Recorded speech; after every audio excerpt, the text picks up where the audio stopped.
السلام علیکم dear friends, welcome to the channel جو کہ ہے episodic novel stories. Dear friends, اس چینل میں آپ کو ملیں گی بہت ہی اچھوتے ناولز، بہت ہی دلچسپ کہانیاں اور رومانٹک ناولز۔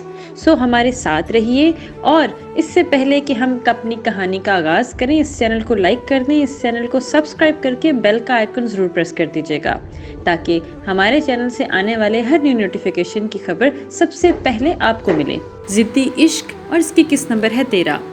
دارم اور میرال کی یہ اسپیشل ایپیسوڈ ہے، سو آخر تک سنیے گا۔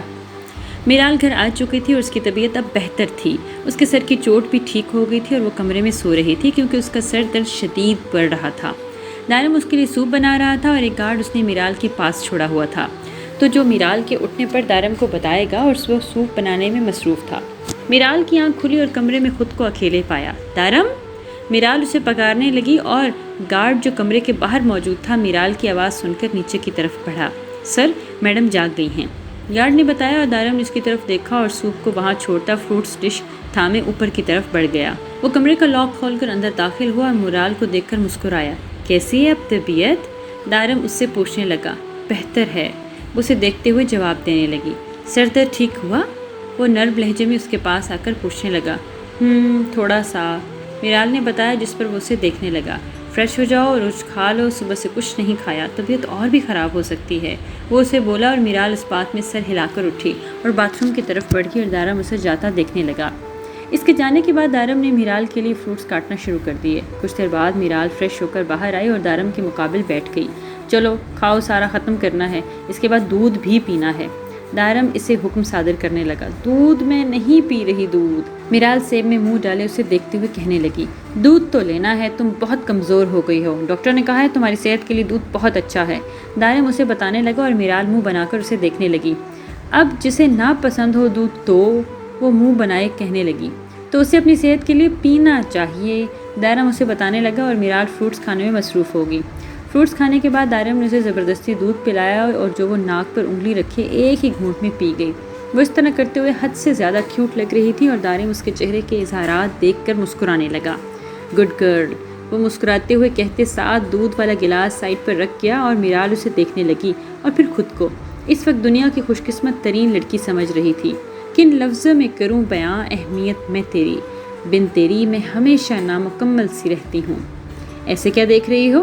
دارم سوالیہ نظروں سے پوچھنے لگا۔ کچھ نہیں، وہ دارم کے اچانک پوچھنے پر گھبرا کر بولی اور دارم مسکرا کر دیکھنے لگا۔ ہم واپس کب جائیں گے؟ میرال نے پوچھا۔ کیوں، تھک گئی ہو میرے ساتھ رہ رہ کر؟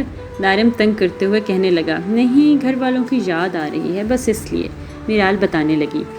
1-2 دن میں چلے جائیں گے، دارم بتانے لگا اور میرال خاموش ہو گئی۔ میرال چلو پیو، دارم سوپ کا چمچ اس کی طرف بڑھاتے ہوئے بولا۔ دارم میں ٹھیک ہوں، نہیں پینا مجھے، میرال نفی میں سر ہلاتے ہوئے بولی۔ تمہیں پینا ہے، یہ تمہارے لیے اچھا ہے، چلو پیو، وہ اسے بولا، جس پر میرال کو مجبوراً سوپ پینا پڑا اور آج اس کی ایک بھی سننے کے لیے تیار نہیں تھا۔ دارم نے اسے اپنے ہاتھوں میں سوپ پلایا۔ اب میڈیسن کا وقت ہو گیا ہے، وہ کہتے ساتھ اس کی میڈیسن دیکھنے لگا اور پھر سے تھمائی۔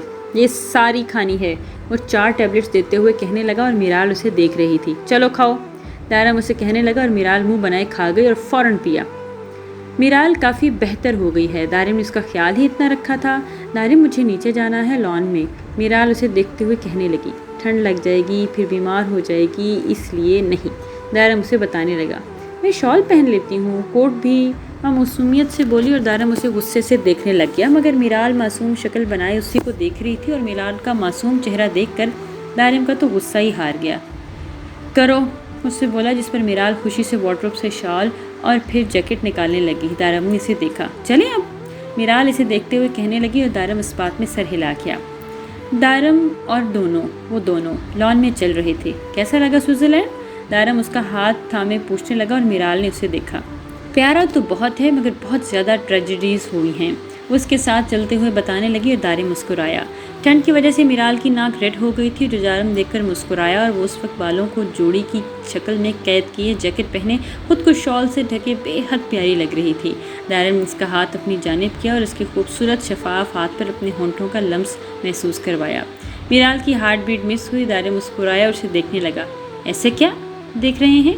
میرال نظریں جھکائے گھبراتے ہوئے پوچھنے لگی۔ تمہیں دیکھنے سے دارم کو سکون ملتا ہے، میرال کو محبت بھری نظروں سے دیکھتے ہوئے گھمبیر لہجے میں بولا اور میرال اسے مڑ کر دیکھنے لگ گئی۔ دونوں کی نظریں ٹکرائیں اور میرال چہرے پر شرمیلی مسکراہٹ لائی۔ جب جب تم میسر ہوتے ہو تب تب میں سکون کے معنی بتا سکتا ہوں۔ دارم نے اسے جھٹکے سے اپنے قریب کیا اور میرال کی سانس ایک دم رک گئی۔ وہ نظریں جھکا گئی اور دارم نے اس کی کمر کے گرد دونوں بازوؤں حائل کیے اور وہ نظریں جھکائے بمشکل اپنے پیروں پر کھڑی تھی۔ پورا جسم اس کے کانپنے لگا تھا۔ دارم اس کے چہروں کو دونوں ہاتھوں سے اور پھر تھام کر اس کا چہرہ اپنی طرف کیا اور اس کے ماتھے پر لب رکھے۔ میں تم سے پاگلوں کی طرح عشق کرتا ہوں، تم سے دوری برداشت نہیں کر سکتا، اسے دیکھتے ہوئے کہنے لگا۔ میرال اس کی گرم گرم سانسیں خود پر محسوس کر کے آنکھیں بند کر گئی اور اس کے اندر سے آتی خوشبو میرال کو بے بس بنا رہی تھی۔ میرال اپنا منہ دارم کے سینے میں چھپا گئی اور دارم کے چہرے پر مسکراہٹ آئی۔ اس نے سکون سے آنکھیں موند لی۔ نہ جانے کتنی دیر وہ دونوں یوں ہی کھڑے رہے، ایک دم دوسرے کو اپنے قریب محسوس کر کے دونوں کو ہی سکون مل رہا تھا۔ وہ دونوں کمرے میں آ چکے تھے۔ میرال کو بہت نیند آ رہی تھی اور آتے ساتھ لیٹنے لگی جب دارم بیڈ پر آیا اور اپنا بازو میرال کی جگہ پر رکھا۔ مجھے سونا ہے، میرال اس سے نظریں چراتے ہوئے کہنے لگی۔ تو ایسے سو جاؤ، دارم اسے مسکرا کر کہنے لگا اور وہ نظریں جھکائے خاموشی سے لیٹ گئی۔ اس کی کمر دارم کے ہاتھ کے اوپر تھی اور وہ جیسے ہی لیٹی تو دارم نے ایک جھٹکے سے کھینچ کر میرال کو اپنے ساتھ لگایا۔ میرال ہڑبڑا کر رہ گئی۔ دارم کی آنکھوں میں شرارت تھی۔ تم میری ہو، قریب ہو کر سویا کرو، وہ اسے بالکل اپنے میں قید کر کے اس کے کان میں گھمبیر لہجے میں کہنے لگا۔ میرال کے دل میں بہت سی بیٹس مس کیں اور وہ اپنا منہ اس کے سینے میں دیے ہوئے تھے اور دارم اسی پر نظریں مرکوز کیے لیٹا ہوا تھا۔ میرال کی ریڑھ کی ہڈی میں ایک سنسناہٹ سی دوڑی اور وہ بہت زیادہ ڈر رہی تھی۔ اس کے اس قدر ہونے کے قریب پھر اس نے اس کا جو دیدار کرنے کی کوشش کی اور ممکن نہیں ناممکن تھا۔ میرال تو بہت کچھ ہی دیر میں سو گئی تھی لیکن دارم اسے دیکھتا رہا اور اسے دیکھتے دیکھتے ہی کب اس کی بھی آنکھ لگ گئی۔ میرے لیے تم وہ سکون ہو جسے بند آنکھوں میں اتار کر چین کی نیند سویا جا سکتا ہے۔ وہ دونوں یوں ہی ایک دوسرے کے بہت قریب ہو کر گہری نیند سو گئے تھے۔ دارم کی صبح آنکھ کھلی تو اپنے ساتھ میرال کو نہیں پایا تو اس نے آنکھیں ادھر ادھر گھمائی اور میرال مرر کے سامنے ڈرائر سے بال سکھانے لگی ہوئی تھی۔ دارم اس کی کمر کو اتنا تکتا مسکرا کر دیکھ رہا تھا، اس کے قریب آ کر اس کے پیچھے سے حصار میں لے کر اس کے بیچ کا فاصلہ ختم کر دیا۔ دارم! میرال اس کی قربت سے گھبراتے ہوئے اسے پکارنے لگی۔ دارم اس کی گردن پر جھکے پوچھنے لگی اور میرال اس کے ہونٹوں کے لمس سے اپنی آنکھیں زور سے بند کر گئی اور اس کے گیلے بال دارم مرزا کو اپنا دیوانہ بنا رہے تھے اور میرال میں سے آتی خوشبو اسے گستاخی کرنے کی اجازت بھی دے رہی تھی۔ دارم نے میرال کا رخ اپنی طرف کیا اور وہ آنکھیں بند کی اپنی سانس روکے کھڑی تھی۔ تم بے بس کر رہی ہو مجھے۔ وہ اس کی کمر میں ہاتھ ڈالے اپنا منہ اس کے منہ بالوں میں دیے ساتھ اسے بھی بے بس کر رہا تھا اور اسے گھمبیر لہجے میں بولا اور اس کی گال پر جھکا۔ میرال کچھ کرنے کے قابل ہی نہ رہی اور اس کی گردن پر جھکنے کے بعد دارم نے اپنے ہونٹوں سے میرال کے ہونٹ چھوئے تھے۔ میرال کی آنکھیں حیرت سے کھل گئی تھیں اور اس کا پورا جسم کانپنے لگ گیا تھا۔ بہت زیادہ والا چہرہ لال ہو گیا تھا۔ اگر ڈریسنگ نہ ہوتی تو میرال نے گر جانا تھا۔ وہ بہت زیادہ جھکی اور دارم اس میں مگن تھا۔ سر! تبھی دروازے پر دستک ہوئی۔ دارم کا اچھا خاصا موڈ غصے میں بدل چکا تھا۔ کون ہے؟ وہ سرد لہجے میں پوچھنے لگا مگر میرال اس کی وید میں ہی تھی۔ سر فلائٹ میں گھنٹہ رہ گیا ہے، ڈرائیور اسے بتانے آیا تھا۔ اوکے، وہ سپاٹ لہجے میں جواب دینے لگا اور ڈرائیور چلا گیا۔ دارم میرال سے الگ ہوا اور اس کا موڈ بہت حد تک خراب ہو چکا تھا۔ میرال اسا جاتے دیکھنے لگی اور بہت ہنسی کہ شکر ہے کسی وجہ سے میں اس سے دور ہوئی ورنہ میں تو پھنس ہی گئی تھی۔